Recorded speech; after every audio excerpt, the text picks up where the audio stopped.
How to install Telegram on iPhone.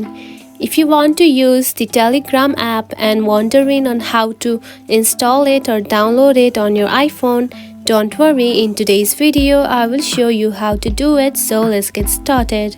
First of all, open the App Store of your mobile phone, just like this. After opening it, tap on to search button right here at the bottom. Then tap on to search bar and type Telegram just like this and open it. Now here you can find Telegram Messenger right here, select it. Now to download it, simply tap on to this cloud button right here. And if you are downloading the Telegram for the first time, you will see the get button just like this instead of that cloud button. Now wait for a few minutes and now you can see the app has been downloaded.